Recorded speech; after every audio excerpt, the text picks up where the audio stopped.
جوش سے بھرے لوگوں کو ہمیشہ خطروں سے بھری زندگی پسند آتی ہے۔ اتفاق سے ہمیں پوری دنیا میں بہت سے کلائمبر ملے ہیں، لیکن آج تک آپ کو کسی نے نہیں بتایا ہوگا کہ کیسے اپنی زندگی کو رسک میں ڈالیں۔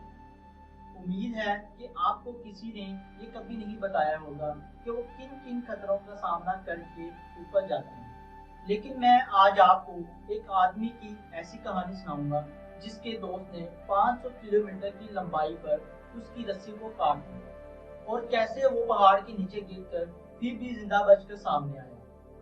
اگر آپ کو یہ ویڈیو پسند آئے تو لائک کر دیں، اگر نہ بھی پسند آئے تو پھر بھی اس ویڈیو کو لائک کر دیں۔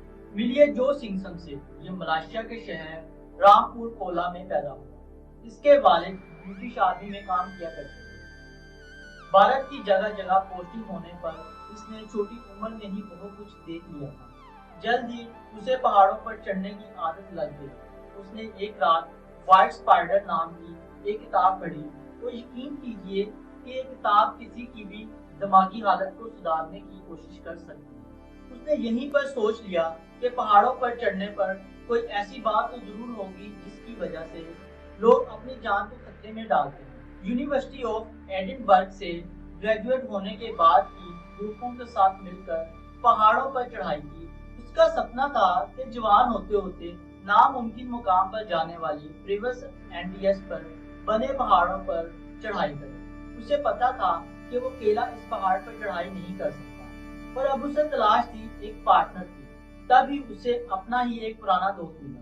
اس نے اس کے پہاڑ چڑھنے کے لیے ہاں کر دی۔ دونوں لڑکے مل کر پہاڑی پر 16 گرانے پر چڑھائی کرنے والے تھے، جس کی لمبائی تقریباً 6300 میٹر کی تھی۔ انہیں پتا تھا کہ یہاں پر چڑھنا تو کوئی آسان کام نہیں ہے، اس لیے انہوں نے اپنا ایک روڈ میپ تیار کیا اور اس پہاڑ پر چڑھ گئے۔ سن 1985 میں اب وہ تیار تھے یہاں چڑھائی کے لیے، لیکن یقین مانیے کہ ان کو اندازہ بھی نہیں تھا اب ان کے حالات کیا ہونے والے ہیں۔ یہ دونوں لڑکے الپائن سٹائل میں اس پر چڑھنے والے تھے، جس کا مطلب یہ تھا کہ ان کا کھانا پینا سب اور اپنا ٹینٹ وہ خود ہی لے کر جائیں گے۔ بیچ راستے میں انہیں کچھ نہیں ملنے والا۔ تجربہ کاروں نے ان کو پہلے ہی بتا دیا تھا اگر بیچ راستے میں ان کو کچھ ہو گیا تو ان کی لاش تک بھی ان کے گھر والوں کو مل نہیں پائے گی۔ بڑے لڑکوں نے پہلے کچھ میٹر تو اپنے پلان کے مطابق پار کر لیا، لیکن انچاہے بننے کے ساتھ ساتھ حالات اور بھی زیادہ مشکل ہوتے چلے گئے۔ مسئلہ یہ تھا کہ اونچائی پر چڑھنے کے ساتھ ساتھ آکسیجن کی مقدار کم ہو رہی تھی۔ وہیں ان کے جسم کو دن میں تقریباً 10 لیٹر پانی کی ضرورت تھی۔ برف کو پگھلا کر پانی بنانا بہت ہی مشکل کام تھا۔ اس وقت ان کے کپڑے بھی ایسے نہیں تھے کہ وہ ان کو پوری طرح سے برف سے بچا کر رکھ سکے۔ اسی وجہ سے جما دینے والی برف ان کے جسم کے اندر بھی جا رہی تھی۔ اس پہاڑ پر چڑھنا کتنا مشکل کام ہے، اس کا اندازہ آپ اس بات سے لگا سکتے ہیں کہ آخر کے 5 کلومیٹر کا فاصلہ طے کرنے کے لیے ان کو 6 گھنٹے کا ٹائم ہے۔ اس پہاڑ کی چوٹی پر پہنچنے کے بعد جو منظر اور خوشی ان کو ملی اس کا کوئی مقابلہ نہیں تھا، لیکن اصل مصیبتیں تو نیچے اترتے وقت پیش آنے والی اور یہیں سے ان کی بری قسمت شروع ہوئی۔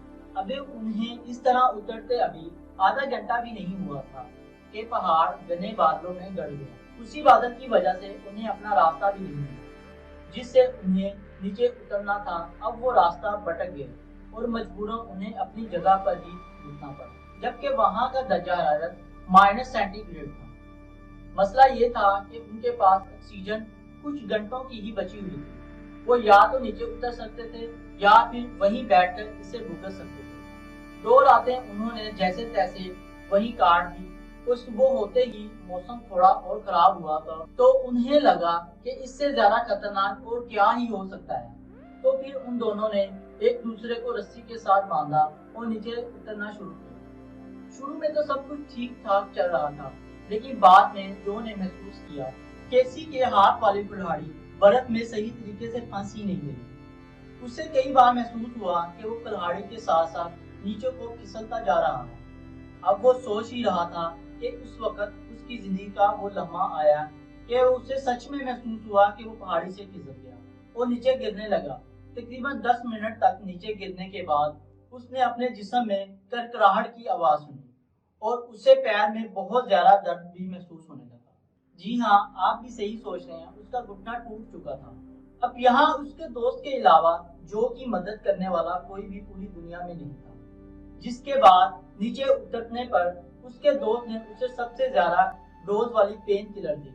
حالات سمجھ آ چکے تھے کہ اس طرح سے تو دونوں ایک ساتھ 5000 کلومیٹر نیچے نہیں جا سکتے۔ ذرا سوچئے کہ 5000 کلومیٹر کی اونچائی پر کہ یہ دونوں کیسے ہوئے ہوں گے، لیکن پھر بھی ان دونوں نے ہمت نہیں ہاری اور دونوں ایک دوسرے کے ساتھ نیچے اترنے کا پلان کرتے رہے۔ اس کے دوست نے پھر جو کو 50 میٹر لمبی رسی سے باندھا۔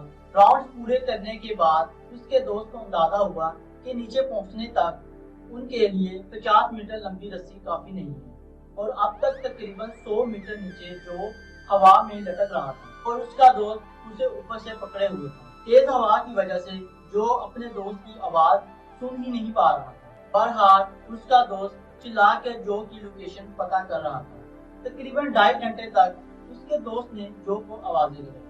جو کا وزن اٹھائے رکھنے پر اس کے دوست کے ہاتھ بالکل جام ہو چکے تھے۔ اب اس کا دوست بھی جو اور اس کی رسی کو زیادہ دیر تک برداشت نہیں کر سکتا تھا۔ اب بیچارے اس کے دوست کے پاس کوئی اور چارہ بھی نہیں تھا، اسے بھی اترنا تھا اور اندھیرا بھی اور زیادہ ہوتا جا رہا تھا۔ جو کی کوئی آواز نہ آنے پر اس کے دوست نے جو کی رسی کاٹ ڈالی۔ رسی کاٹتے ہیں تو جو پورے پہاڑ سے نیچے جا گرتا ہے، لیکن جو کی آپ قسمت دیکھیے تو وہ پھر سے بچ گیا۔ تقریباً 15 میٹر گرنے کے بعد وہ ایک پہاڑی کی درار میں جا گرا۔ اب اسے قسمت والا کہیں یا بدقسمت، اس کا فیصلہ میں آپ پر چھوڑتا ہوں۔ ایک طرف تو 50 میٹر نیچے آ گرا تھا اور دوسری طرف اپنے ٹوٹے ہوئے پاؤں کے ساتھ اس درار میں پھنسا ہوا تھا۔ 1.5 گھنٹے تک رسی پر لٹکنے کی وجہ سے وہ پہلے ہی بری حالت میں تھا اور اسی گرنے کی وجہ سے وہ فوراً جاگ گیا، لیکن جب اس نے اپنی فلیش لائٹ کو جلا کر دیکھا تو اسے محسوس ہوا کہ وہ ٹوٹے ہوئے پاؤں کے ساتھ کہیں بھی اس درار سے باہر نہیں نکل سکتا۔ وہاں پھنسنے پر اس نے زور زور سے چلایا اور رونا شروع کر دیا۔ وہ بیچارہ مدد کے لیے پکارنے لگا۔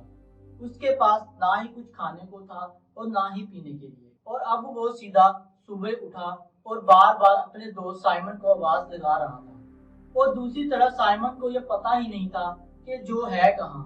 کئی گھنٹوں پہلے وہ تسلیم کر چکا تھا کہ جو گرنے کی وجہ سے موت ہو چکی ہے، اور اس لیے سائمن نے اکیلے ہی پہاڑ نیچے اترنا شروع کر دیا۔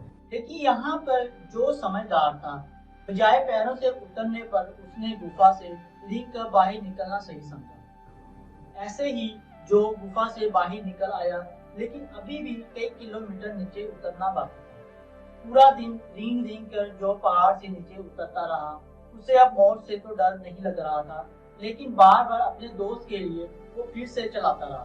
تقریباً 2 کلومیٹر تک ایسے ہی اترنے کے بعد جو نے سوچا کہ اسے کوئی اور طریقہ ڈھونڈنا پڑے گا۔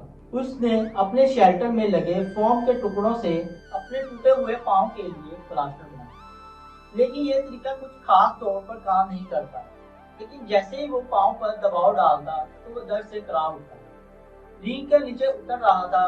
یہاں پر مسئلہ درد کا نہیں تھا بلکہ پانی کی کمی کا تھا، جس کی وجہ سے وہ ڈی ہائیڈریشن کا شکار ہو رہا تھا۔ اگلے دن بھی وہ ایسے ہی رینگتا رہا۔ قسمت سے اگلے دن اسے نیچے اترتے اترتے ایک چھوٹی سی دارا دکھ گئی۔ یقین مانیے اس نے دارا کے پاس 3 گھنٹے بیٹھ کر لگاتار پانی پیا۔ پانی پینے کے بعد ایسا لگ رہا تھا کہ جیسے اس کے اندر ایندھن ڈال دیا ہو، اور وہ پاگلوں کی طرح ہنسنے لگا۔